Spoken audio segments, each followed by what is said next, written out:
This is Janelle Johnson. I am interviewing John E. Ikerd, PhD, Professor Emeritus of Agricultural Economics, Missouri University, Columbia, on the Missouri State University campus. The interview is being taped in Springfield, Missouri. The date is April 14, 2015. This interview is for the Ozarks Archives, Meyer Library, Missouri State University. Good morning, John. Good morning. I'd like to start the interview with some basic questions Right. about your early life, Right. so that the audience can get to know you. Where were you born? I was born in Conway, Missouri, just about 35-40 miles from here. And in what year were you born? Born in 1939, December 27th, 1939. And where did you grow up? I grew up on a small farm outside of Conway. We had a small, it eventually turned into a dairy farm. When I was very small, it was a very diversified farm with chickens and hogs and cattle and a whole range of things. Later on, it turned into a small dairy farm. So I spent all my early years there on the farm and out in the country. Tell me about your family. Well, I had two brothers and two sisters. I was the middle child. I had an older brother and older sister and a younger brother and younger sister.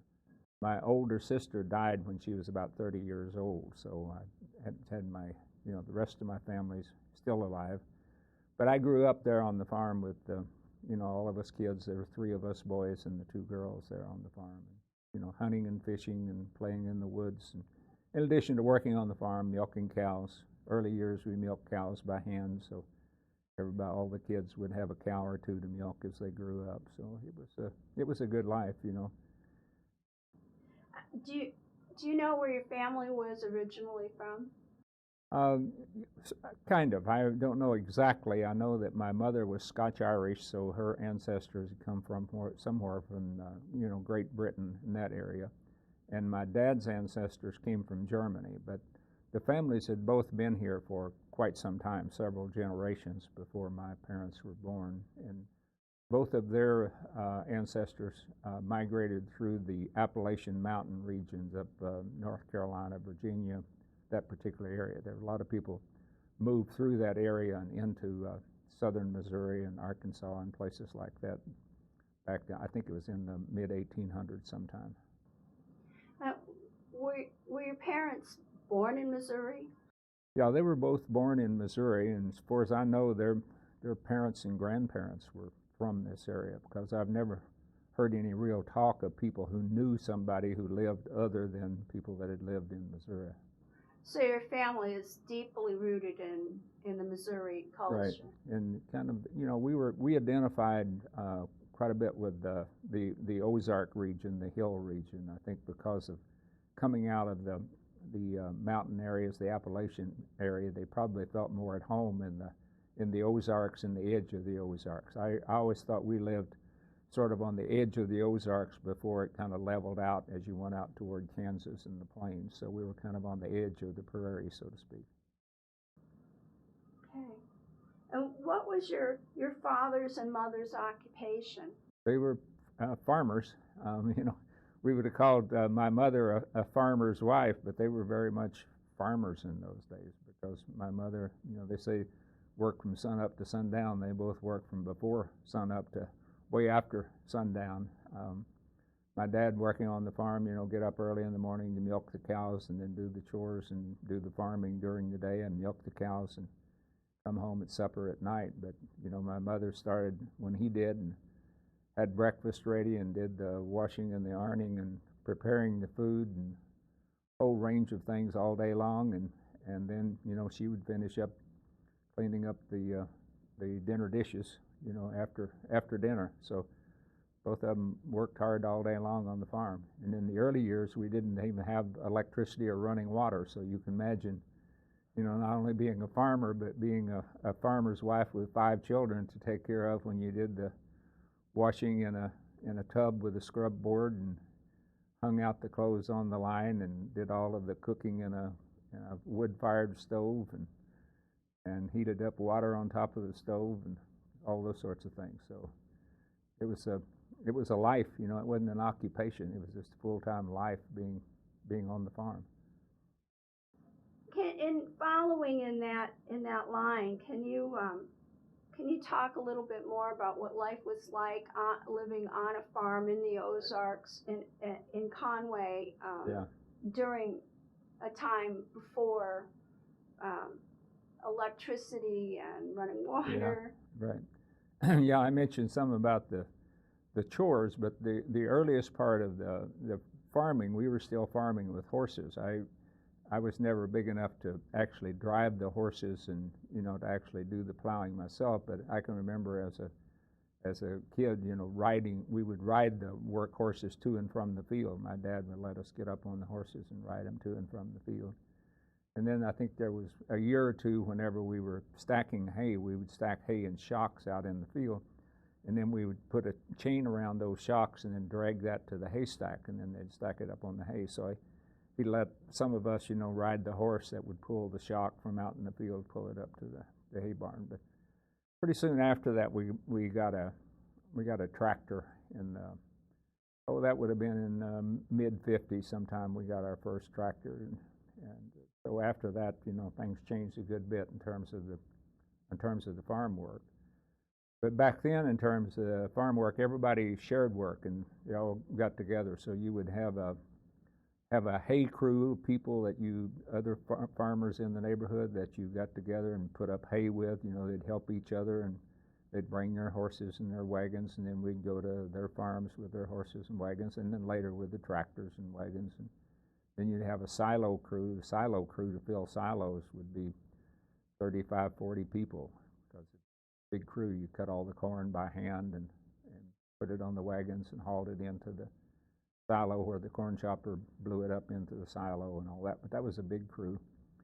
And then the women would come too. When you come to your place, you know, you'd go to a lot of different places to fill silos, but some of the women would come and help your mother prepare dinner, because we would have like 4 or 5 tables. They didn't have room to seat all the crew at one time, and so when they were eating dinner wherever they were putting up silos, then they would have a table of 10 or 12 men, you know, that would eat, and then there would be another table of 10 or 12 come in, another table, and there's usually the kids were at the last table, and the women, I guess, ate after everybody else was done. Then they had their meal and got cleaned up. So, you know, even then it was the big days where the women and the wives were as much involved in all of that as the men were. So big meals and everything. So that was kind of the nature of the work in the early years, other than the housework and so on. And then we would raise our own chickens and kill our own chickens and process them on the farm and eat them. And then later on, we'd had a freezer in Conway, you know, where you'd have a locker. You could go rent a locker, so we could kill a hog and have it cut up and processed, and we'd put it in the locker and things of that nature. And we ate a lot of game. We lived along a small creek, the Osage Fork of the Gasconade River, and we'd fish and eat fish, and we'd hunt squirrel, eat a lot of squirrel, eat rabbit, all that sort of thing. So it's a different way of life. I've talked to people, you know, about local food systems, and I would guess that probably 80-90% of what we ate either came from the farm or within 50 miles of the farm. Probably Springfield was about as far as you'd have to go to find for a bakery or a flour mill or vegetable packing processing. There was a tomato processing plant in Marshfield at one time that canned tomatoes. So it was pretty much a local food system at that time. We'd get, you know, the Raider store would get a stalk of bananas now and then from somewhere. And around Christmas time, you'd have oranges and things of that nature. But I think coffee and tea would come from somewhere else, and the spices and all of that. But most of the fresh fruit and meat and milk and eggs and everything was pretty much local, came from pretty close to home. It sounds like that farm culture was more community.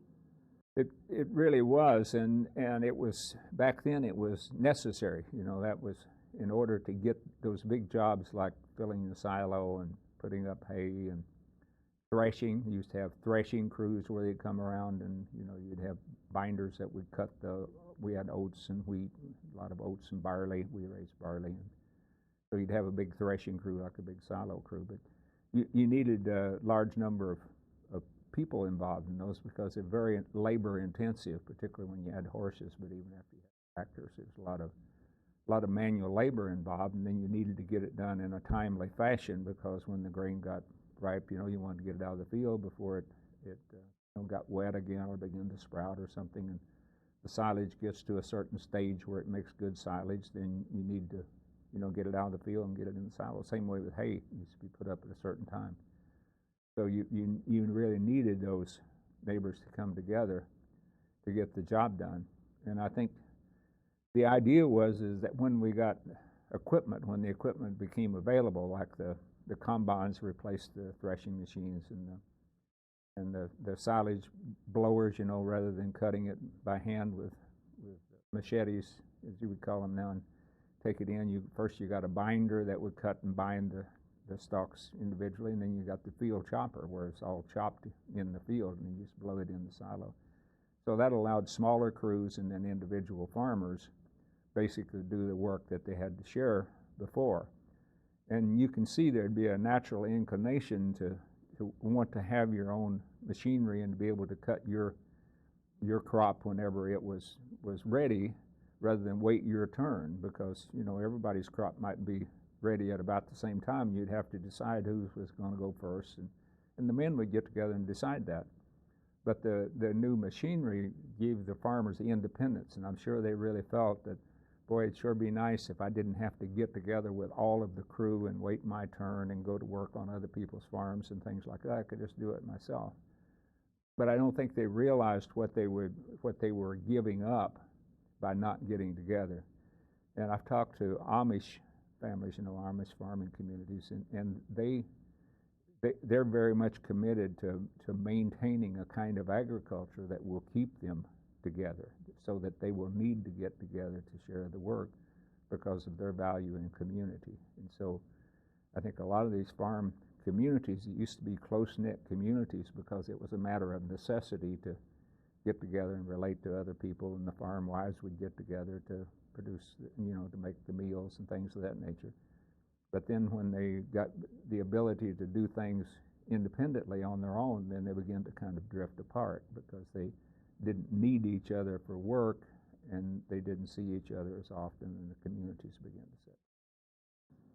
So at that point, that change in the way harvesting was done, that was a big impact on the social structure of that of that area. Yeah, that's really kind of how your social networks kind of were the same as your working networks. You might have a few different people that would be on the hay crew versus the silo crew versus the other. Some of them were large and some of them were smaller.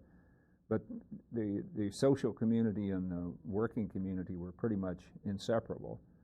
And then they would also, we talked about farm life. They would also have just purely social events, like they'd have ice cream socials where they get together and have homemade ice cream, and everybody get together. Or around Easter time and things like that, they'd have an egg roast. You go to somebody's house and everybody bring their own eggs, and they put them in a big boiling pot and boil those up. And we'd have music parties where everybody get together and bring their music and all those. But you'd see the same people you were working with would be the people you went to church with, and the people that you had purely social functions with. And the kids, they're all kids, all went to the country schools, and so it was, it was inseparable. I write and talk a good bit now about, family farms and the traditional values of family farming. Is that farming was a way of life.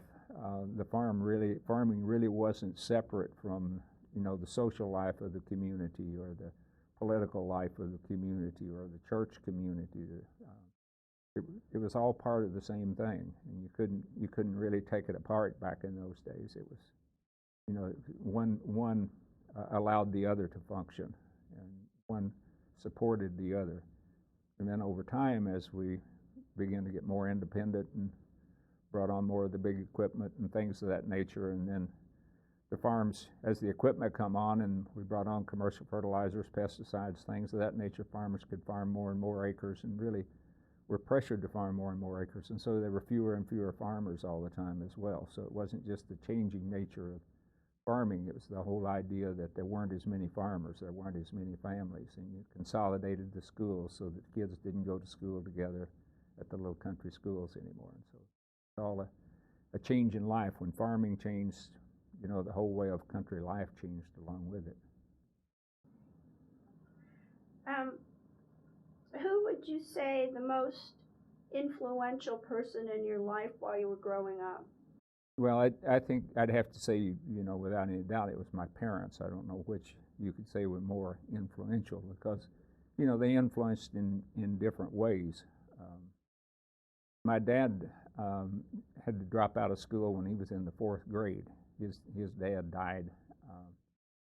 I don't know exactly what the cause was. Probably, I think it was some sort of an infection. You know, people just died of infections. He got hurt somewhere probably and got a blood poisoning or something in it.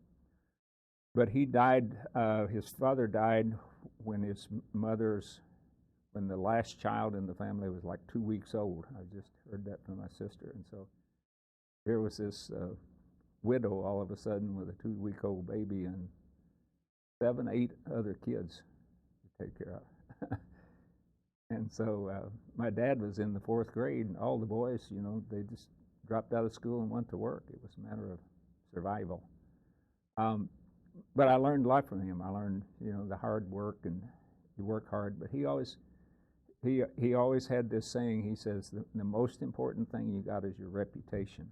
You always got to be honest and trustworthy and keep your word and keep your promise. Because he had gotten by, you know, and gotten the farm. He bought the farm during the Depression. Someone had lost the farm, and he bought it from an insurance company. He was always making payments on the farm and all that. But see, he didn't have an education, couldn't really read or write. He could write his name and read a little bit. But, you know, here you're out making a living and running a farm and basically running a business as well as a way of life. And so what he got by on is he always kept his word. He was dependable. He worked hard, and that's what allowed him to, you know, borrow money and buy the farm and make all these relationships with other people, you know, that helped us do the work and be a part of a silo crew and a threshing crew and all of that. You know, you had to be dependable. So that was kind of the lesson I learned from him. You know, it's this idea of integrity, be honest and trustworthy. You know, maintain the sense of integrity and responsibility. And then from my mother, it was more sort of the personal things. I remember she was always telling me that you're as good as anybody, even though we were poor, you know, but you're not any better than anybody. So we're all the same, you know, that we're all important, but you're not any more important than anybody else.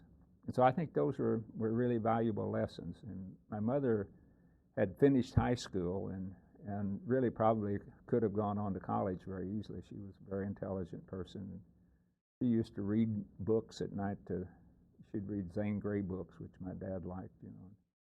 So she would read to us, but she gave us kind of the motivation to go to school and to learn and to, you know, move on and do other things, pursue whatever we wanted to do in life. Because even though we grew up poor and out in the country, it was this idea that, you know, you can be what you want to be, but don't get to thinking you're better than anybody else. But you can be whatever you want to be.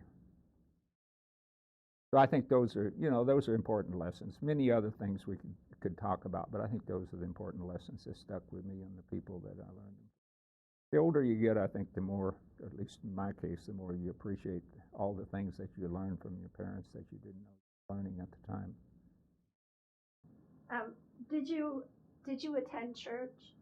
Yeah, we always went to church, particularly when I was small. We had a little country church, which was a Methodist church, but you know, it's hard to tell the difference between the Methodists and the Baptists and Presbyterians back then. They were all pretty much similar.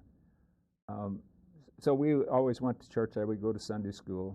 Mother would get us all cleaned up and go to school. And my dad would go along, but for years he would always stay outside. A lot of the men would stay outside. He eventually started going into later years. But so we grew up in church and Sunday school and that sort of thing.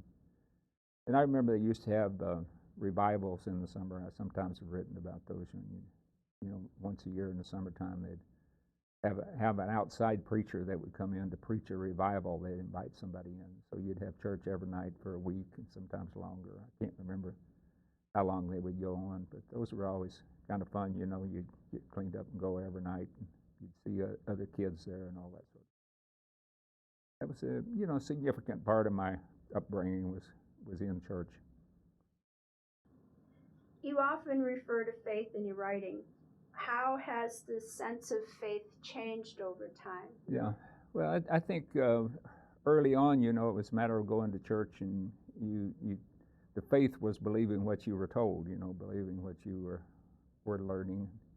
At a certain point, you were expected. They called it, I can't remember, the age of accountability or something. That's a point at which you begin to realize that there's a difference between right and wrong, and you should strive to do the right thing and so on. But I think the right thing at that time was kind of determined by what you had learned in Sunday school and church and what your parents had told you. And so I think faith at that stage was a belief in what you had been told. And I think, later on in life and even now, faith to me, from a kind of an intellectual and from a feeling standpoint, it's a firm belief in something that you can't prove. You accept it because you sense that it's right. And so I think as you grow older, you develop your own sense of what's right and what's wrong. I think it comes from what I call the spiritual part of our dimension, is this sense of something that we ought to do. I talk a lot about purpose, the sense that we have some purpose. You accept that on faith because you can't prove that there is any purpose to life. That's the reason modern science basically doesn't even admit the existence of purpose, because you can't prove it. But to me, faith now is accepting those things that are necessary, in my opinion, for life to make sense, even though you can't prove them. So by faith, I believe that life has purpose. I can't prove it logically, but I accept it out of faith because, in my opinion, without purpose, life makes no sense. So there has to be purpose. It has to come from somewhere. And you just, there's a lot of things, I think, that as you go through life that you learn. There's a lot of things that you don't know or can't prove, but you don't know in the sense that you can prove them, but you know in the sense that they're just there. It's just right. And that's faith to me, is the acceptance of the things you can't prove just because you know they're there. Can you talk a little bit about your educational background? What high school did you attend? What college? Right. Well, I went to grade school at Little Country School. It was a 2-room school, and I think maybe we had 20, 25 kids in 8 grades. So most of the classes, you'd have reading and arithmetic. You'd have separate classes 1 through 8, but many of the classes you would share like 2 grades. We had 2 teachers, 1 in each room, so you had 4 grades. So a lot of the times you'd be sharing 1st and 2nd grade to have the same class, 3rd and 4th, whatever. So I graduated from grade school at that Little Country School, 2-room school, which closed, I think, when my younger sister, I think she might have finished there, but when they consolidated the schools, then they went into Conway. But I went to high school. Kids from Eureka grade school went to Conway to high school. And I think back then there was like 150 kids in Conway High School. There was 28, I think there's 28 students in my class, and that was one of the smallest classes, bigger than that. So that's where I went to, I went to high school there, and I think we got a reasonable education. They didn't have chemistry and physics and all that sort of stuff, but we had the basics. So, but it was quite a shock then when I got an opportunity to go to the University of Missouri in Columbia. I got back then, almost anybody could go to college if you wanted to. I wasn't at the top of my class in high school. I was like ranked 3rd or 4th or something like that. But if you were in the top 10% or so, then you could get what was called a curator scholarship. But at that time, there wasn't anything like called tuition. You had fees. And so a year at the University of Missouri in Columbia, the fees were $125 for a year, $67.50 a semester. So a curator scholarship was worth $125, but you could go to school for a year for that. So my dad when I was growing up, my dad, rather than giving us an allowance, he would give us a calf, and when the calf would grow into a cow, then we'd get a share of the milk check. Or I had a pig that I'd bought. I had an old sow that had only had like 4 pigs, which wasn't much. But I remember I had that old sow, and I sold the old sow and 4 pigs, and I had, I don't know, a couple of $100 or something. And so I started the University of Missouri on a couple of $100 and a curator scholarship. And then after I got there, then I got a job working in the cafeterias, and I worked my way through school in the cafeterias. The last 3 years, I worked close to 40 hours a week. My junior year, I was a student supervisor at one of the cafeterias, so I could go check in and get paid while I was eating because I was, getting things organized and all that kind of stuff. So I'd be working like 60 hours a week and going to school carrying 18 hours credit. But I was able to work my way through school with very little debt. I might have owed a couple of $100 because I borrowed, they had student loans in my last year. I thought, well, I don't want to work quite as hard as I've been working.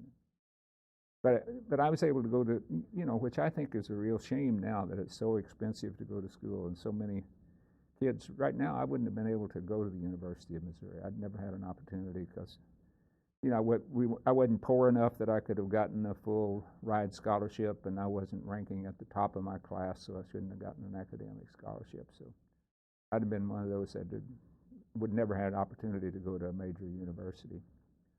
So that's just something I think is real sad that we've lost, that we've quit really funding public education for people that obviously can benefit from it. I don't think everybody necessarily has to go to college. It may be overrated, and I think it's turned into something a little different than it was back then, but people should have that opportunity like I did. So I graduated then from University of Missouri, and then I went out and worked for a time and spent a little time in the Army, and then I come back to the University of Missouri and got my master's and PhD degrees there as well. So all my higher education was at the University of Missouri in Columbia, except it was separated over a considerable span of time. So you were in the Army? Yeah, since I got out of school, at that time I still had the draft. This would have been 1961. I can't remember. I think about that time, I know about that time, the Berlin crisis, this was the Cold War era, and I remember that I decided that rather than wait to be drafted when I got out of college, I wanted to, get on with my life, so I volunteered in the Army Reserves. I tell people I took the same option as George W. Bush. I decided I would take the 6-month option, and it's not as easy as a lot of people think if you take it seriously. I had 6 months active duty, but you're on active reserve for 6 years. But anyway, when I got out of school, then I was supposed to go in for my 6 months training right then, but this was the time of the Berlin airlift. For those people that remember it, so we were the whole country was on ready alert because we might have gone to war with Russia over the crisis over there. So they suspended all training of new people because they were speeding up training and getting everybody who was already in the Army, ready to go into active battle if they needed to. So I got my training was actually delayed by almost a year. So I didn't go in until February the following year. So in between then, I worked for about 6 months with the stockyards, Kansas City Stockyards Company, and then I went in and served 6 months in the Army with my basic training at Fort Leonard Wood and then Fort Riley, Kansas, and then I came back from there and I went to work with Wilson Packing Company in Kansas City. I worked with Wilson and Company there for 3 years. So, what is your occupation? And this goes into your last answer. Is where have you worked? Yeah. And why did you choose that employment? Well, I went to work for Wilson Company because at that time, I wanted to go to college and get out so I could make a decent living. And when we were growing up on the farm, I could have been a farmer. I've told people, if I was 20, 25 years old now, I'd be a farmer. But the opportunities weren't there yet. We were in the middle of this consolidation of agriculture. The farms were getting more mechanized and getting bigger and that sort of thing. So we realized early on that there wasn't room for more than one of us to stay there on the home farm. And my dad said that whoever really wanted to stay there and farm the farm, could take care of it and take it seriously, could have the farm. That's where he wanted it to go. And so my younger brother, that's all he had ever wanted to do was farm. And there were a lot of other things that I wanted to do, and my older brother did too. And so I went to college then because I wanted to have some sort of career and some sort of life other than farming, because farming was all I'd ever known. So when I got an opportunity to get out when I was coming out of school, then I started interviewing for various people that were, looking for students, and I had majored in agricultural economics, that the kind of logical jobs for people with an agribusiness background. And then there was Wilson Packing Company was interviewing people on campus, and I interviewed with them, and I thought, well, that sounds interesting, and they seemed to, think I had the qualifications and things that they wanted. And so they said, well, when you get out of the Army, then come to Kansas City and we'll give you a job then. And so when I got out of the Army, even though it was almost a year later than 6 or 8 months later than I thought it was going to be, then I went to Kansas City and went in and told the people there that the guy I had talked to wasn't there anymore. He had already left. But they went in and talked to the sales manager and the plant manager at Kansas City, and I just saw in the paper last week where the plant manager had just died. He was in his 90s, but I remember the person. And he said, well, if he interviewed you and said that you can have a job, well, you can have a job. So that was a good break. But so I went to work and worked with them for 3 years, and it was a really good experience working with a packing company. I worked in sales, promotion, advertising. We call it merchandising. I ended up being the merchandising manager after 3 years in Detroit, Michigan, for the branch there. It was a smaller branch, but it was a good responsibility and a good learning experience. But I decided when I was there that this really wasn't what I wanted to do with my life. I got out of college, I was just wanting to do something that I could do to make a living. And I decided that, there were other things that I wanted to do more than, be a salesman or be in merchandising, advertising. There were parts of it I liked and parts that I didn't. When you're selling, you have to sell your product, whether it's the best product or a good product or not. And there's a lot of things you have to do to be competitive with other people that are doing things that you wouldn't do.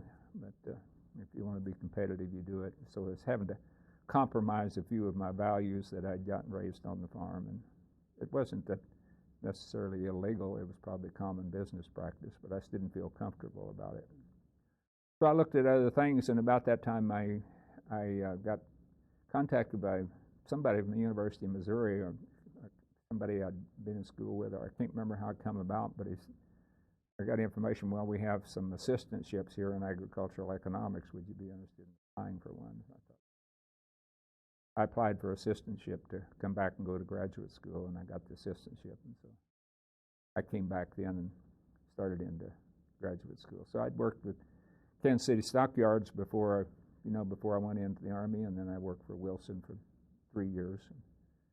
And then I came back and finished my master's and my PhD degree, and continued to in the agricultural economics area.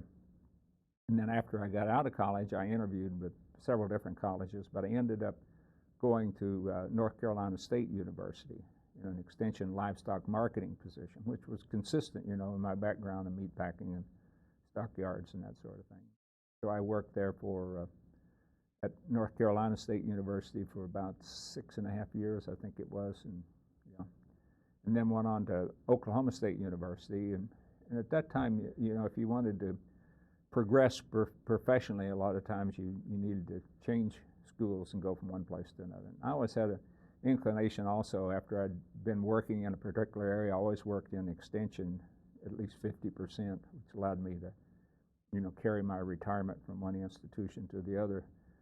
But I'd kind of get bored with a particular area that I'd been working in, but if you had developed people that expected you to do these things, it was pretty hard to change, you know, the focus of your program. So I ended up, and I went to Oklahoma State University, and, you know, it was an academic move that made sense and allowed me to kind of redirect my programs and so on, and was there for about 8 years. And then after that, I had an opportunity to go to the University of Georgia as head of the Extension Agricultural Economics Department at the University of Georgia.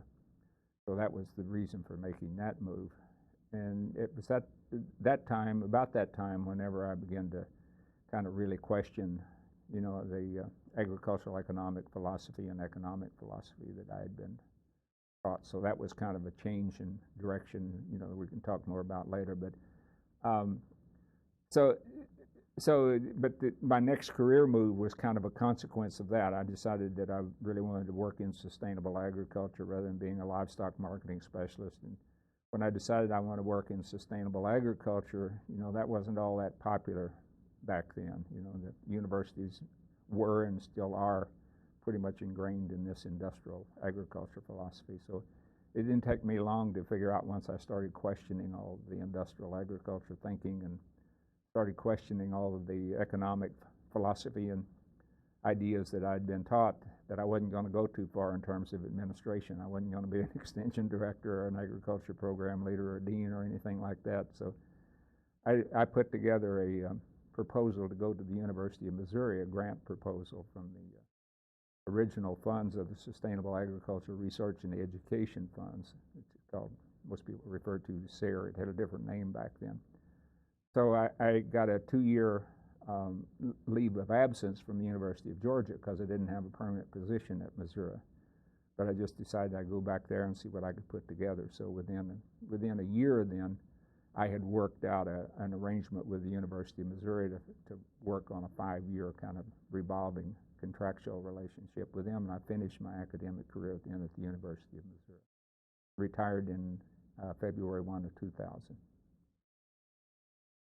So in the vein of your earlier work, and you kind of talked to the nature of the work, what specific impact do you think that work had on agriculture? Well, you know, my individual impact might have been pretty small, I don't know. But I was part of something that was much bigger, and I think the bigger things that I was working on had a major impact on agriculture. I think this idea of agricultural economics, which was the area that I was working in, really became sort of the dominant philosophy of economics or of agriculture during the 1950s and 1960s. I talked about growing up on a farm. You know, farming was a way of life in the 40s and 50s, early 50s, and that sort of thing. Very much all interrelated. But somewhere along in the 50s and 60s, the whole emphasis shifted all across the country to focusing on agriculture as a business. It was a bottom line sort of economic enterprise, as I would call it today.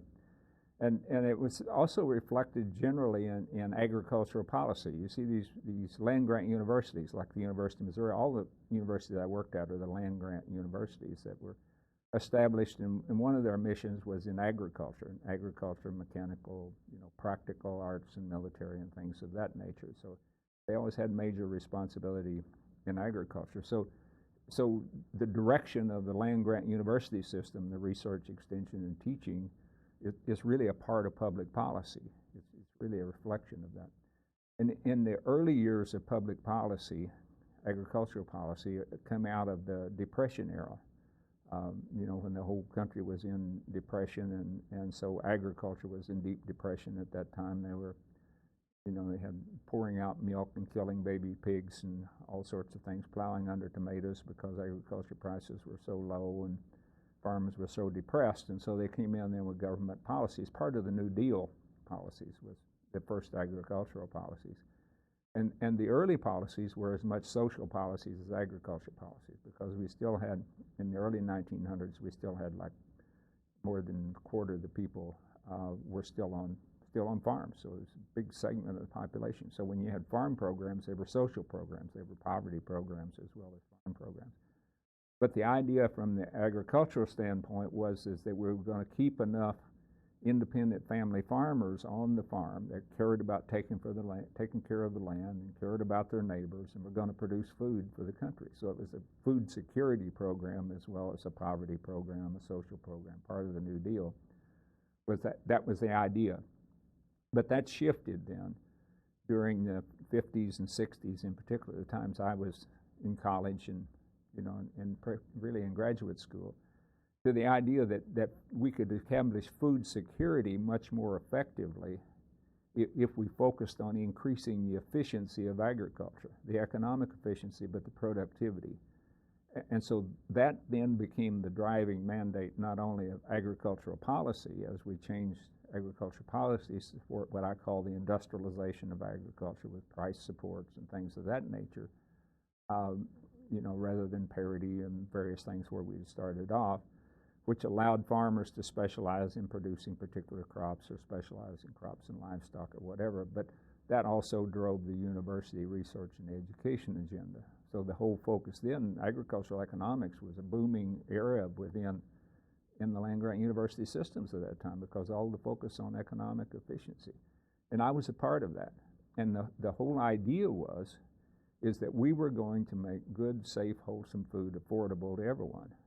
So rather than just keeping family farmers on the farm, we were going to make agriculture more efficient, and that was going to provide food security. And the whole idea, we'll separate the poverty programs or the social programs, we'll separate that from agriculture, and agriculture programs, agriculture education becomes business, and the other rural problems will be taken care of somewhere else in health and human services or social programs, things of that nature. So I was a part of that, and I believed in that, and I really think a lot of other people probably still there haven't examined it very closely, is that we were going to do away with hunger, and at the same time we were going to create opportunities for farmers that were more progressive, that would adopt these agriculture industrial technologies, I call them now. They would have a profit incentive to move in that direction, to specialize, standardize, as they call it, consolidate into larger and larger operations, and supposedly they were going to make more money. So it seemed like a good idea. We were going to help the farmers, and we were going to provide good food for everyone. And so I was a part of that, and I believed in that until I still refer to it as the farm financial crisis of the 1980s. And the whole idea in that early area was that, this was the Earl Butz area, plant fence row to fence row. We had opened up the foreign markets, the international markets, and we were going to feed the world as well as feed people here and so on. So the idea was to get bigger, get out, that was to consolidate into larger operations. And during the 1970s then, when we had the booming export markets and farm profitability, similar to the last few years that we've had in agriculture, a lot of farmers had expanded into larger operations, but at that time they had kind of a cash flow squeeze, so they had borrowed a lot of money at high interest rates to buy more land or equipment or build buildings or various other things. And they were caught in the 1980s then with huge debts at high interest rates, and then we went into a recession in the 1980s, and then it turned into a global recession. The export markets dried up, and they were caught with these big debts at high interest rates because commodity prices were so low they couldn't pay them off. And that's when I had to stop and think, hey, this isn't good for these farmers out here. I was going to help these farmers make money, and now all these farmers are going broke. And then I began to look around at the rural communities. I'd grown up in a rural community, and I thought, well, this is going to be prosperity out here. We're going to help farmers make money, and it's going to be good for the communities. I looked around at the communities, and the communities were withering and dying because, it isn't just production that supports rural communities. You have to have people. And so as the farms got bigger and fewer, there were fewer farm families, like fewer farm families to go to the school like I grew up in. The school closed because there were fewer farmers left there. The little churches were closing or just had a dozen or so people. And some of the little towns, like Conway, just kind of leveled out and it's basically still the same size as it was way back then. And so the businesses began to close up. And so I could see, it wasn't good for farmers. It wasn't good for rural communities, what was happening. And I saw that it wasn't the farmer's fault. It was a part of this system of specialized, standardized, become bigger, and that meant there were fewer farm families. And so I became aware of kind of the ecological or environmental consequences of that industrialization of agriculture after I became aware of the economic and social consequences. So, as I kind of opened my eyes to that, I was at the University of Georgia at that time. As I said, I was a department head for Extension Agricultural Economics, so our responsibility was to go out and try to help these farmers save the farm during this time. We'd have them bring their records in and figure out how much equity they had left and try to help them find some way to make it profitable, or if not profitable, to get them to sell out while they still had something to sell, or at least try to talk them out of killing themselves, because farmers were committing suicide back then, foreclosures and bankruptcies and all that.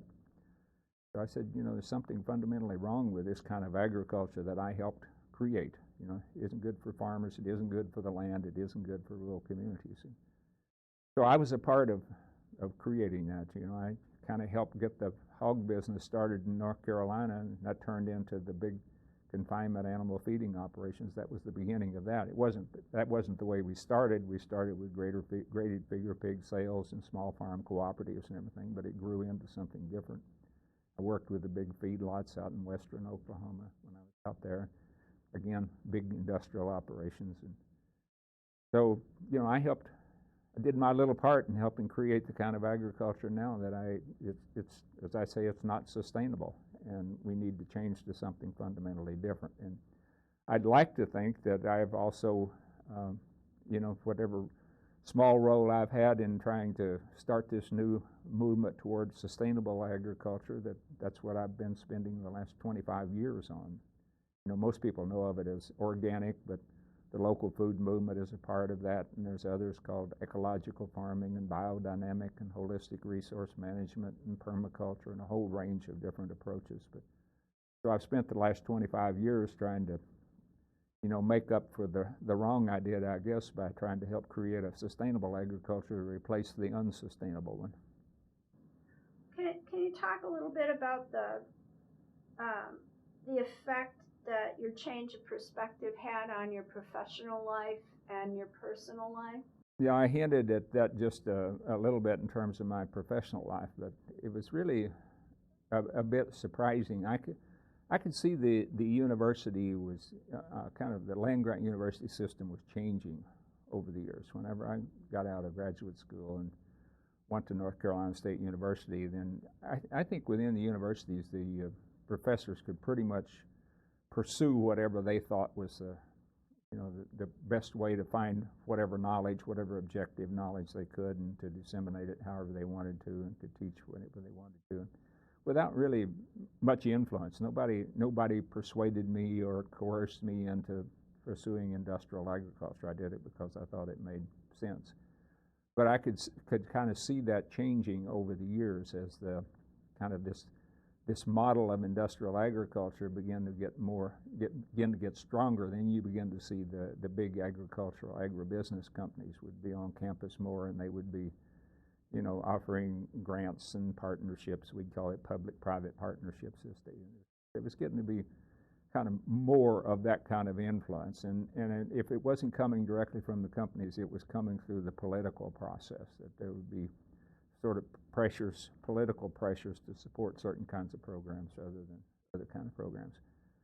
But when I first decided to really start questioning this whole industrial paradigm, and I just explain here what I mean by industrial agriculture.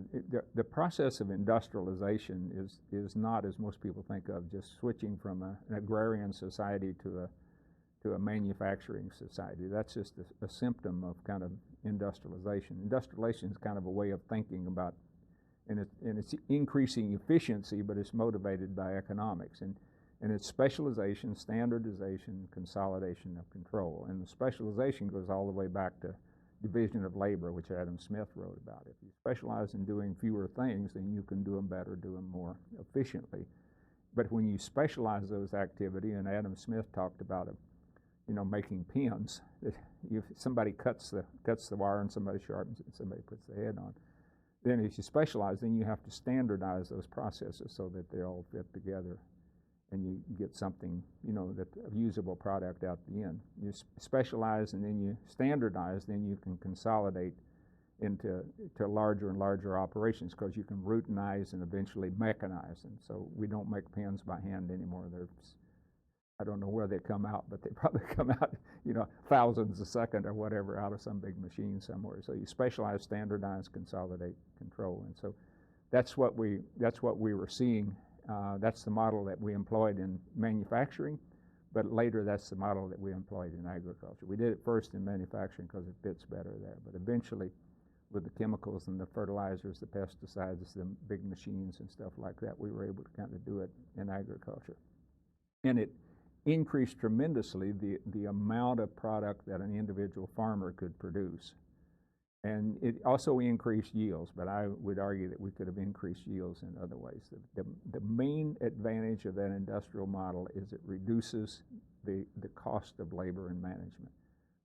It makes it possible for each worker to produce more, simplifies the labor process so that you don't have to have a skilled labor, you don't have to have craftspeople, you just have assembly line workers, and then you consolidate so you got fewer managers. So it was that model that had more to do with changing the orientation of the land-grant university and changing agriculture than just the corporate influence. The corporations were the means by which that paradigm was really promoted politically and economically. But it was this idea. And so that idea then began to permeate the universities. And when you challenge that idea, then somehow or other you were considered to being sort of disloyal to the university. You were no longer considered to be rational or logical or whatever. You kind of gone off of the reservation. We'd have people that would go to other countries on economic development projects, and they'd go for a year or 6 months or whatever. They'd come back and they would begin questioning, the way things were done in this country. They'd say they'd gone native. That was a typical term. What it meant, they'd gone to another country and they had seen a different way of doing things, that they thought a lot of those things made sense, and they'd come back here and question the system, then they'd get marginalized. And so that's what happened to those of us that started pursuing sustainable agriculture. And we'd get kind of marginalized as, people would tell me, I was president of the Southern Agricultural Economics Association at the time, and people would come to me and say, well, or they'd say behind my back, and everybody come, so you used to be a good economist. Well, I said, I'm a better economist than I ever was. So all of a sudden, I'd find out I wasn't on the advisory committees for the dean or extension director, and I wasn't asked to lead particular initiatives as I had been as a department head, and I wouldn't be on selection committees for people like you would be normally. So all of a sudden, you're just kind of moved over to the side. So you're no longer administrative material. You're no longer, and then the whole idea was that you're disloyal to the university, particularly when I really started promoting sustainable agriculture and questioning the industrial agriculture. I remember there was someone in my department that wrote a paper that was promoting these large-scale confinement animal feeding operations, or CAFOs as we call them now, as a rural development strategy. And someone asked me to critique the paper, and I critiqued it and come to the same logical conclusion. He's promoting it. It's going to create jobs. And I went through figure by figure. We had records on the independent hog producers at the time, and I said, if we replace the independent hog producers with this model here that had been written up in the paper as kind of the employment that you would have in these industrial operations, I say we'll displace 3 independent hog producers for every job we create. And it should be no surprise, as I explained industrialization, that's what you do. you produce more with fewer people. You wouldn't believe the feedback that I got there. I was accused of being non-academic, unprofessional, disloyal to the institution, a whole range of things. So it shows you, and it's difficult to, change directions in the middle of your career, and that's the reason a lot of people don't do it. They've simply got too much invested in certain ways of thinking. They've written a whole lot of journal articles and papers and publications. So if you look at my University of Missouri website, where I put the publications of the last few years, I don't even list the publications prior to 1990 because they're all on things different than when I work for them now. So you have a whole body of work before 1990, 20 years of work that basically is just written off. Most people won't do that. So anyway, that's the, and I think, and during that period of time and since that time, the influence of the large corporations have become much greater. And what a lot of people don't realize is it's not just the grants that they make and the active working relationships. It's the political influence of the large agribusiness corporations that influence the public money that flows into these big public universities. So the administration is more afraid of the impact of corporate agriculture on their budgeting process than they are whether or not they get their grants.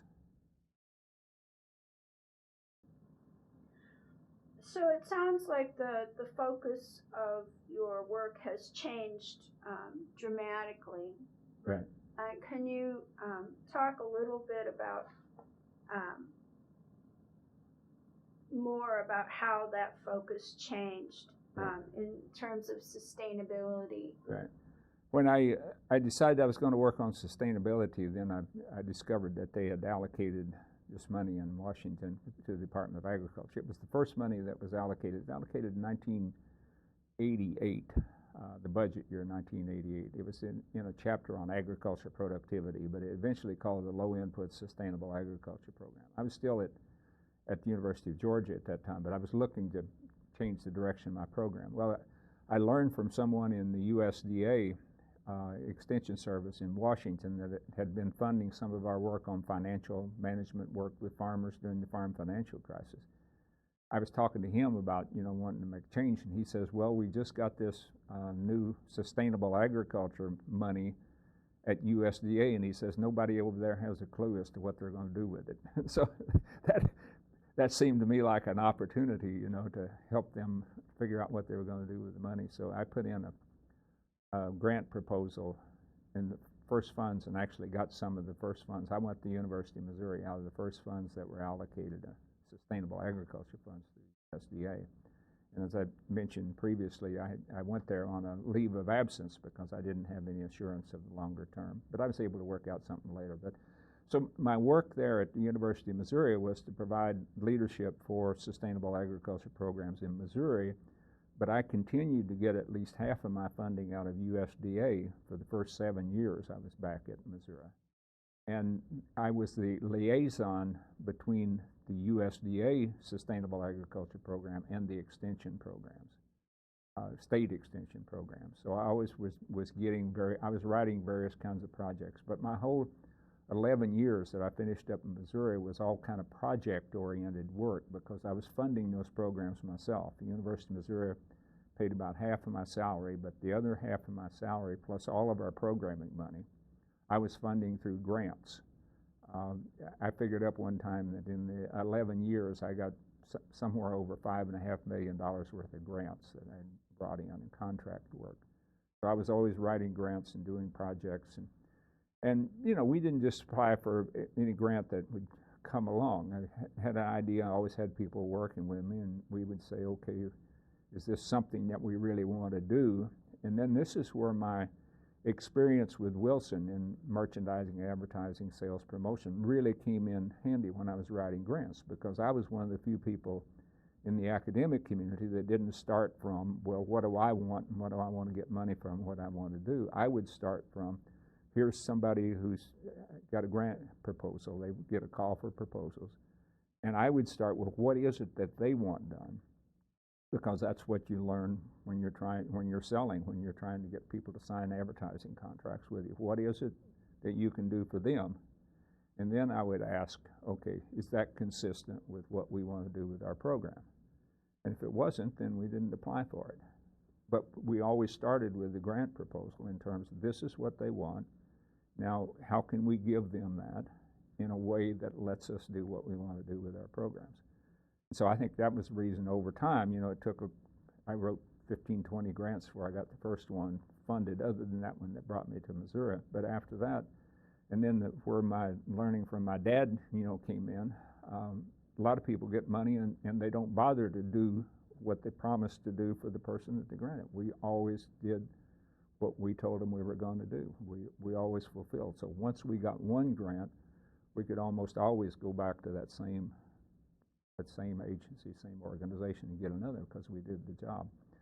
So all of that 11 years was kind of project driven. We would doing what we wanted to do, but we were always, you know, kind of project driven. And the other thing it was that part of the extension funds that came out of the USDA Sustainable Agriculture Program was supposed to be to provide sustainable agriculture training for all the extension agents. So I learned pretty early on that many of the extension agents were so ingrained in kind of the industrial paradigm that they weren't going to be trained regardless. You could make them sit through 2 or 3 days, but they would be as disruptive or whatever. And so I said, basically, we're going to offer training for all of them, but we're going to focus the money we get for extension training. We're going to focus on people that want to work with. So we recruited probably 25, 30 agents that they recruited themselves. They came to our programs. And we focused the programs on them, and we would fund programs that they wanted to work on. We would say, okay, here's a wide range of things we could work on. And then what are you willing to take leadership for? And so a lot of what we did depended upon who we had in that core group of people and what they wanted to do, and then whether we could get money to do it. But it was always about this broader issue of sustainability. We're going to create an agriculture that's ecologically sound, that takes care of the environment, takes care of the soil, that's socially responsible, that helps build strong rural communities and family farms, it meets the needs of society in general, that it would good, affordable food for everybody, do what industrial agriculture didn't do. But it's also economically viable, so the farmers can make a decent living and the food doesn't cost a fortune, things of that nature. We're going to put all that together, because sustainability is ultimately about meeting the needs of the present, and that means everybody in the present. Not everything anybody wants, but everything anybody needs, without diminishing opportunities for the future. So if you take that broad mandate of sustainability, ecologically sound, socially responsible, economically viable, then you know there's a whole range of different things you can do. You're not constrained to a particular program, a particular approach. You just ask of every one of these projects that you're doing, is this consistent with moving agriculture to a more sustainable direction? So that was the nature of our program. And then since I retired, I've been retired 15 years now, and I basically continue to do, you know, what I get opportunities to do, as long as it's consistent with these ideas of sustainability. And I tell people, regardless of what you ask me to talk about, kind of like these different projects, that what I'm really talking about is sustainability. And if we're talking about agriculture, it's agriculture sustainability, but economic sustainability. This is the big question. How do we meet the needs of the present without diminishing opportunities for the future?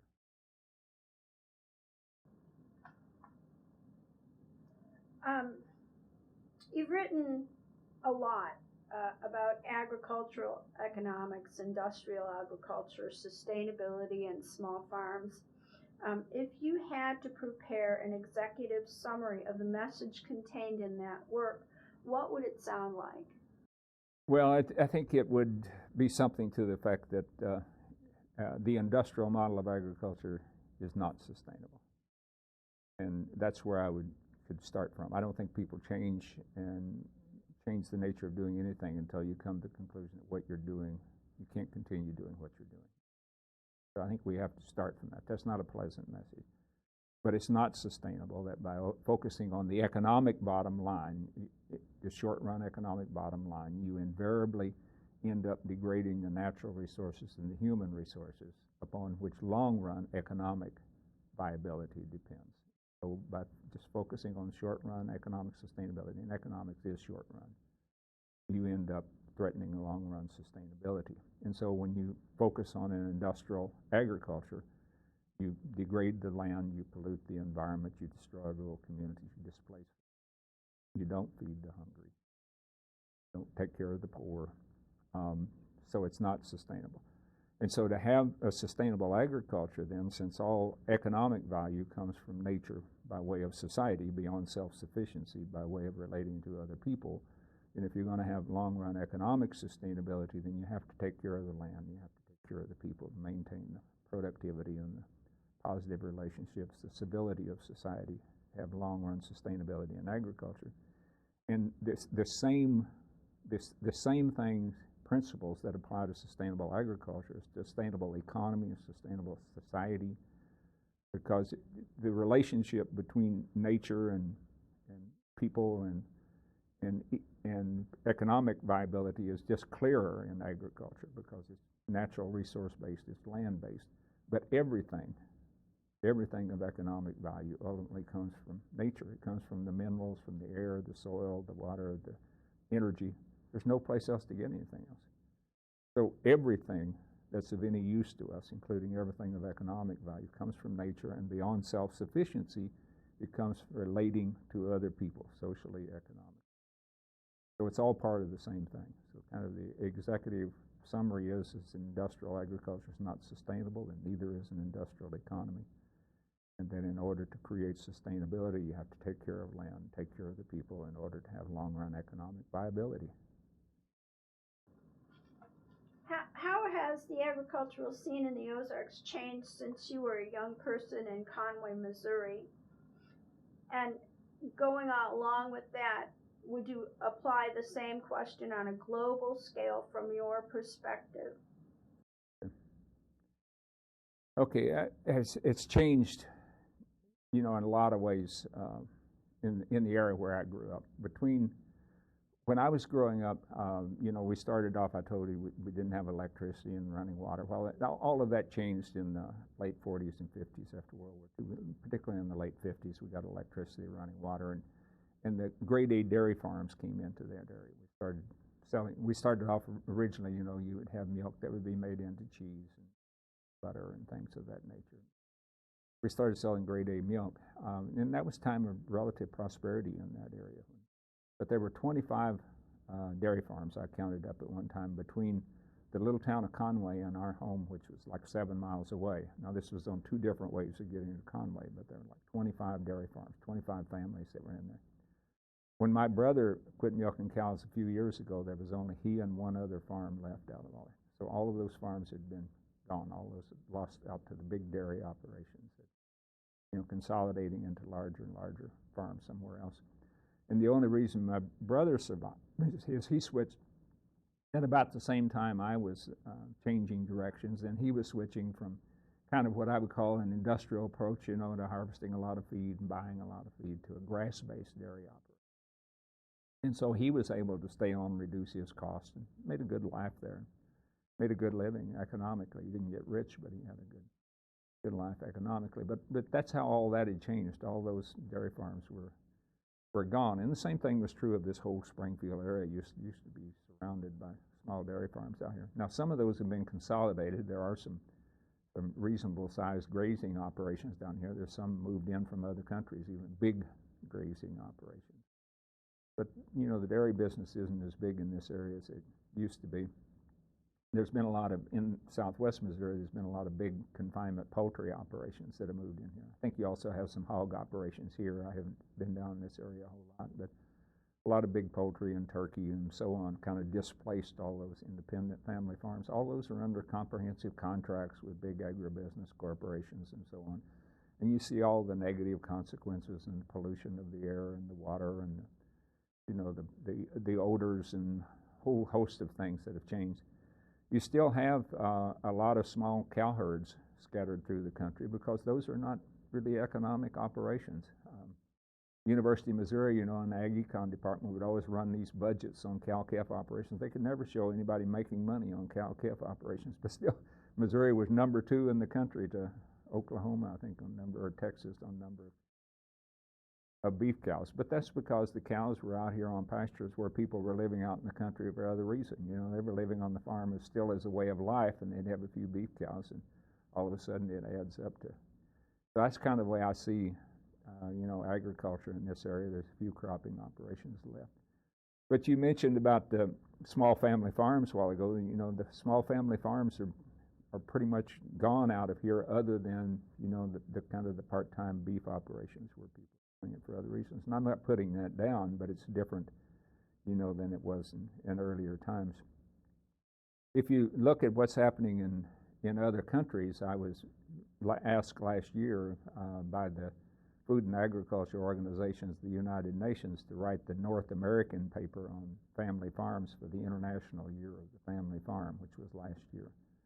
And so I learned then, I kind of knew, but I had to do some research to write that paper, that family farms, they're small farms, what they call peasant farms, are still very prevalent in many areas of the world. And in fact, 70%, the estimates are of various UN studies, the estimates are that 70% of the people in the world are fed from these small subsistence or peasant kind of farm levels, smaller than most of the small farms here. So small farms are still out there, and in addition to that, much of the people in the rest of the world are really questioning this whole industrial model. We had the so-called Green Revolution, which was basically industrializing agriculture in a lot of the countries like India and several other countries. India is the most prominent one you hear a lot about, but there's also in other countries where they take in the industrial technologies of fertilizers and pesticides and crops that could use a lot of irrigation and fertilizers, pesticides for higher yields. And initially, when those technologies were applied on the independent kind of farming operations, much like the early times of industrial agriculture here, like the 50s was very prosperous times, then you would see positive benefits. But just like you see in any sort of industrialization process, over time, those Green Revolution farms got consolidated under control of large landholders and international agribusiness corporations, and then they ended up exporting the grain, exporting rice and wheat to other countries, more prosperous countries. And you had even more hungry people in those countries than you had before, because during that time when they were increasing production, they would depress the domestic prices for the grain. And even on those subsistence farms, they have to be able to sell some of their surplus in order to buy things that they can't produce on the farms, like uniforms for the school kids or school fees or spices or various other things. So when they depressed the market, then those subsistence farmers couldn't stay on the farm anymore. They couldn't feed their families. So they end up in the city with no occupation, nothing that they're qualified to do. And so we end up in slums on the edge of the big cities in these areas. So a lot of these countries now are saying, we don't want this industrial technology. We don't want another green revolution. We don't want the genetically modified crops and that sort of thing. But you have countries like the U.S. and Europe and other places trying to push that industrial model because they're tied into this thing. We're going to increase the efficiency of agriculture, and we're going to have food security through international trade. So they don't need to be feeding their own people. They need to be producing for export, and then these people go to work. And these other countries are saying, no, we don't want it. And there are other alternatives now because the sustainable agriculture movement isn't just here, it's around the world. It's more popularly called agroecology now in the international area, but permaculture is popular, nature farming in the East. But it's all this kind of approach to sustainability. It's maintaining the productivity of the land, organic-like systems, regardless if it's certified organic. Take care of the land, take care of people, good for community, make it economically viable. So you have this kind of conflict taking place, even more so than the international community than here, between the sustainable agriculture model and the industrial agriculture model. And it's taking place here, but those of us that are supporting the sustainable agriculture model in this country haven't risen to have nearly the kind of the public influence that it has in other countries, because they still have their small farms, and we've lost most of ours. So as you think about the future of the planet and some of the changes that are going on now and some of the issues that we're facing, what do you see as the most important work young people face to meet the needs of the present generation while ensuring opportunities in the future? Right. Well, I often say I think we're going through one of the great transformations or great transitions. And if you look back through Western history anyway, I don't know about the East, but through kind of the Western history, about every 200 or 300 years we go through a big sort of transformation or change. I'd say that the last major one was the Industrial Revolution, and I think the times that we're going through now are at least as important as the Industrial, in terms of changing the history, changing the future. And I think it's as big as like 400 years ago, the Enlightenment, kind of the beginning of science, because I think we're going to have to rethink this whole concept of science. How do we gain knowledge of what's going on? You know, we talked about faith a while ago when we were early on in the interview, and modern science doesn't accept that there's any purpose to life. Modern science doesn't. In modern science, everything that's happening is just a kind of a mindless consequence of the biological, chemical, electronic impulses. You know, every thought we think just comes out of something that's an evolution of a biological, chemical, electronic kind of process. So that there's no underlying purpose, there's no underlying reason. We're just going through everything. If we knew everything about what had happened up to now, we could predict everything about what's going to happen in the future. So it basically is a model that says everything's sort of predetermined, and I think we're at a point now where none of that makes sense anymore, and so we're going to have to rethink science and bring into science other ways of knowing, other than just assuming if we can't prove something that doesn't exist. There's a lot of things that we know that we can't prove, and that's kind of back to the faith. So I think the transition is at least as big as the beginning of science, and I have a friend that says it's probably as big as the beginning of agriculture, when humans quit, hunting and gathering and first started cultivating crops. So I think I just try to get the point across that I think it's going to change everything. There's a book by Naomi Klein I just bought that everybody's recommending because this changes everything. I think it does.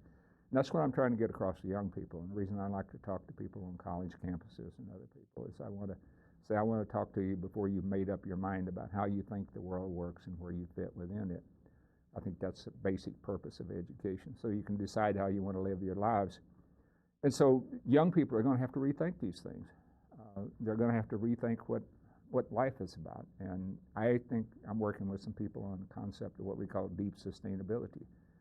It starts with this kind of idea that you're not just a mechanistic sort of thing. You're not just a physical being. You're not just a mental being. See, the current thinking is that we can be whatever we think we can be, and we can create anything with our minds and all that kind of stuff. And I think it's going to start with that we're a multidimensional being, that we're physical and we're mental, but we're also spiritual. There's a sense that we get of what we ought to be doing with our lives and how we ought to live, that's spiritual in what I would call spiritual. Some people would call it intuition or insight or whatever, but I think it's an element of who people are. And in the academic community, for example, we pretend that doesn't exist because we don't know how to measure it. We don't know how to quantify it, so we just don't deal with it. But it's one of the most important things we're going to have to deal with. And in the scientific community, I think the kind of this mechanistic model that the world works like a big machine and you can take it apart and examine the parts and you can understand the whole by looking at the parts. It works very well in the what I call the non-living world, sort of the mechanistic world. And if you think about all of the great advances that we talk about, it's been in physics and chemistry and electronics and engineering and all of those areas. The non-living, and that's because our science is more or less appropriate. I think everything's interconnected, but it's this reductionist that we can take things apart. It works very well. And I think in the non-living world, the interconnection among the pieces are at least weak enough You don't make gray bears by assuming you can take them apart. But when you get to the living world, living things can't be taken apart and examined separately. You take a frog and you dissect it, you no longer have a living frog. You have the parts of a frog or the parts of a people, but the life of that thing is gone. The process of living has been destroyed. And you take something apart and just look at the pieces, a living thing, and you lose the essence of the whole. Living things are holistic. The whole's more than the sum of the parts. The relationships are important. And living things, the sequential relationships. You stop the sequence, you kill it. And so when we apply this non-living science to the living world, then we begin to get a lot of unintended consequences. Like that's where we get into problems with pollution from pesticides and get into problems, with pollution from the large confinement animal feeding operations and all sorts of social problems, and that there were connections that we didn't anticipate. So we have unintended consequences. And then when you go into the thinking, feeling world, when we apply those same kind of science in the area of sociology and in the area of economics and anthropology, it hardly works at all. Because we're not mechanisms. We're feeling, thinking things that change how we behave from one time to the other. It's like cause and effect doesn't remain the same over time. I had to deal with that, as a livestock marketing specialist. We deal with these statistical models, but the whole world would change before you did the forecasting. So we're going to have to recreate all that. So young people are going to have to recognize, that they're going to have to change the way they think, that we're multiple dimension beings, that quality of life isn't just about having more material stuff, that quality of life is about the quality of relationships with other people. And when you sacrifice the quality of your relationships with your friends and your family so that you can have more material well-being, you may make yourself worse off rather than better off. And that we're also spiritual beings, that we need some sense of purpose and meaning in our life. And whenever we compromise this sense of rightness and goodness about what we do, either to maintain our social standing or to improve our economic standing, then we don't make ourselves better off. So we're going to have to reorient our whole thinking and our educational system, our whole political system, say we need to focus on enhancing the overall quality of life, not just the material output. I sometimes ask young people in college, I say, well, really think about what you would need 50 years from now to make life fundamentally better. And then my rhetorical answer is more cheap stuff, twice as much cheap stuff. Would that really make your life really be better if you had 4 cell phones rather than 2, or if you had 4 cars or 2 cars rather than 1, or if your house was twice as big? Would your life really be better? Well, that's what's driving our economy today. Increasing productivity, growth, as if we needed more and more stuff. I said, how about better relationships? How about stronger families? How about better friendships? What about communities of people that cared? What about a world in which you didn't have wars because you didn't have conflicts? And would that make the world better? What about a world in which we had a greater sense of purpose and meaning, where everybody felt that they were significant, where everybody realized they were put here for a reason, that life has meaning, and that we all appreciated each other? Would that make life better? And I argue if you stop and think about it, what we're doing doesn't make sense in terms of what we want to make life better. So it's a really big challenge for young people. It's a long answer to a short question, but it is really a major challenge to people to kind of break away from kind of the indoctrination that they've been given and say, I've got to think about what's going to make my life better, and then I've got to find a way to help make that happen.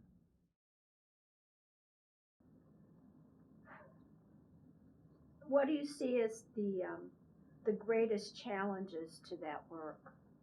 I think the greatest challenges begin in the mind.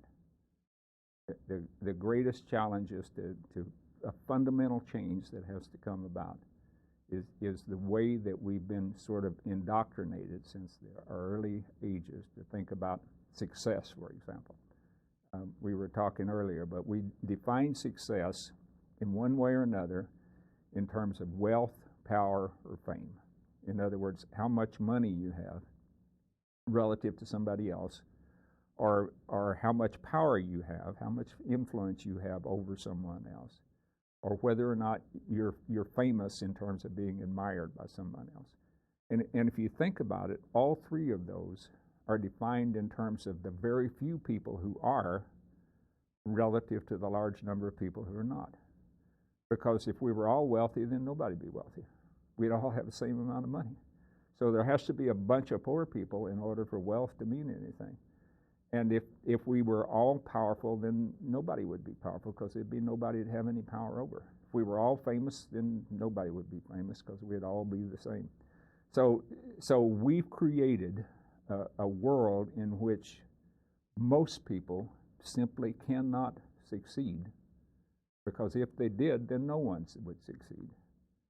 So, and I think where we are is that many people figure out relatively early in life that they're not going to be among the wealthy, the powerful, the famous. You know, we have this kind of indoctrination in this country. Like I say, we can be whatever we want to be if we just work hard enough, try hard enough, right? That's just conventional wisdom that's hammered into everybody's mind. That is simply not true. What if I decided I wanted to be a professional basketball player? I could practice 24 hours a day for the rest of my life. I would not make it. I'm not tall enough. I'm not young enough. I'm not fast enough. You know, I'm too old, too short, too slow. All of those things. I can't be that. But I can be whatever I need to be. I can be whatever I'm intended to be, whatever my purpose is, I can fulfill it. But you've been brainwashed into thinking you can be whatever you want to be. I would argue you can be whatever you need to be. You have the physical ability, the mental ability, even the internal motivation, if you listen to it, to be whatever you need to be to live a good life. But you can't be whatever someone else expects you to be. And if you spend all of your life trying to live up to someone else's expectation of wealth, power, and fame, most of the people are going to fail. It's just predetermined that most are going to fail. And so the biggest challenge is to get your head around that and decide, I'm going to figure out what I need to be. I'm going to try to figure out how the world works and where I fit within it so I can live the life that I was intended to live. And if I can live the life that I was put here to live, it will be the best life that I possibly could have lived. It will make the greatest possible contribution to the good of humanity. And I will have lived a successful life. But it's a real stretch of the mind to get from where we are now in terms of wealth, power, and fame to where we need to be in terms of living a life of purpose and meaning. So at this point in your life, what is the most important thing to you? The most important thing to me is kind of relates to what I've been saying before. I still think there's some purpose left for me being here. And when there's no longer a purpose, then I won't be here. I won't have this physical body. It'll be here, but it won't be alive. It'll be gone, and so the mind will be gone with it. But as long as I have the breath and have the energy and that sort of thing, I really feel that there's something I need to do. And I try to get up every morning and say, what is it I need to do today? What am I supposed to do? And if my work is through, then I try to tell myself every day, if I'm through, I'm ready to go. And that's a great way to live. You know, it's a great luxury. I tell people, even if I'm wrong, it's a good way to live. Now, I'm fortunate enough, you know, that I've worked for 30 years in 4 different universities, and I always had a federal retirement extension appointment, so it was like I'd worked 30 years in the same institution. And so I was able to retire and live on my retirement. The year after I retired, I made less than 60% of what I did the year before, but I didn't need it. I hadn't raised my consumption level to where it took every penny I was making to get by. And my kids were through school, and my house was paid for, my cars were paid for. I didn't need to save for retirement after I retired, so that was taken care of. So I realized, you know, that for whatever circumstances, you know, I don't know whether I misspent a lot of those years or whatever, but I tried to take advantage of where I was, that I was at a point in time where I could just, I had enough to get by economically, and I could just focus on doing what I thought I needed to do with my days. And that's what I've tried to do for the last 15 years, and that's what I hope to do for as long as I'm able. Is there anything else that you would like to share? I don't really think so. I think we've pretty much covered the waterfront here. So. Okay. Thank you, John. You bet. Thank you.